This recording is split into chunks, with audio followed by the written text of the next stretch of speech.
Hi, ನಾನು doctor Archana Karthik, Om care fertility and research centre Banashankari, Bangalore.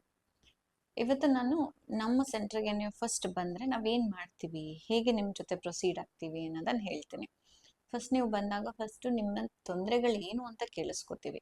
ಎಷ್ಟು ವರ್ಷ ಆಯಿತು ಮದುವೆ ಆಗಿ, ನಿಮಗೆ ಪೀರಿಯಡ್ಸ್ ಪ್ರಾಬ್ಲಮ್ಸ್ ಇದೆಯಾ, ನಿಮಗೆ ಬೇರೆ ಏನಾದರೂ ಕಾಯಿಲೆಗಳಿದೆಯಾ, ಥೈರಾಯ್ಡು, ಶುಗರು ಈ ಥರದ್ದೇನಾದರೂ ಇದೆಯಾ, ಮತ್ತು ಈ ಸ್ಟ್ರೆಸ್ ಲೆವೆಲ್ ಯಾವ ಮಟ್ಟಿಗಿದೆ, ಒತ್ತಡಗಳು ಯಾವ ಥರ ಇದೆ ನಿಮ್ಮ ಮೇಲೆ, ಇದನ್ನೆಲ್ಲ ಕೇಳಿಸ್ಕೊಂಡು ಡೀಟೇಲ್ ಆಗಿ ನೀವೇನು ಹೇಳ್ತೀರಾ ಅಷ್ಟನ್ನು ಕೇಳಿಸ್ಕೊತೀನಿ. ಅದಾದಮೇಲೆ ನಿಮಗೆ ಒಂದಿಷ್ಟು ಬ್ಲಡ್ ಟೆಸ್ಟ್ ಅಡ್ವೈಸ್ ಮಾಡ್ತೀವಿ, ಬೇಸ್ ಲೈನ್ ಬ್ಲಡ್ ಟೆಸ್ಟ್. ನಿಮ್ಮ ಹತ್ರ ಇರೋ ರಿಪೋರ್ಟ್ಸ್ನ ಬಿಟ್ಟು ಯಾವುದಾದ್ರೂ ಅಡಿಷ್ನಲ್ ಬೇಕಾ ಅಂತ ನೋಡ್ತೀವಿ.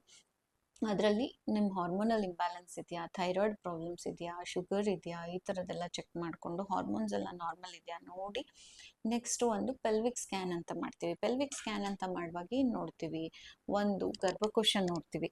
ಗರ್ಭಕೋಶದೊಳಗಡೆ ಫೈಬ್ರಾಯ್ಡ್ ಇದೆಯಾ, ಬೇರೆ ಏನಾದರೂ ಪಾಲಿಪ್ಸ್ ಇದೆಯಾ, ಗರ್ಭಕೋಶದ ಸೈಡಲ್ಲಿ ಅಂಡಾಶಯ ಬರುತ್ತೆ, ಅಂಡಾಶಯದಲ್ಲಿ ಏನಾದರೂ ಎಂಡೋಮೆಟ್ರಿಯೋಸಿಸು ಈ ಥರ ತೊಂದರೆಗಳಿದೆಯಾ, ಸಿಸ್ಟ್ಗಳಿದೆಯಾ, ಈಗ ಕೌಂಟ್ ಹೇಗಿದೆ ಇದನ್ನು ನೋಡ್ತೀವಿ.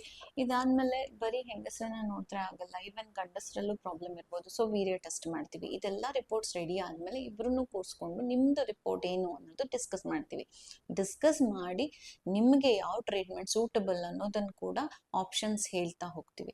ಇದ್ರ ಮೇಲೆ ನಾವಿಬ್ಬರೂ ಸೇರಿಕೊಂಡು ಟ್ರೀಟ್ಮೆಂಟ್ನ ಡಿಸೈಡ್ ಮಾಡ್ತೀವಿ. ಸೊ ನಾವು ನಿಮ್ಮ ಜೊತೆ ಬರೋಕ್ಕೆ ರೆಡಿ ಇದ್ದೀವಿ, ನೀವು ಸ್ಟಾರ್ಟ್ ಮಾಡೋಕ್ಕೆ ರೆಡಿ ಇದ್ದೀರಾ? ನಮ್ಮ ಓಮ್ ಕೇರ್ ಫರ್ಟಿಲಿಟಿಗೆ ಬನ್ನಿ. Thank you.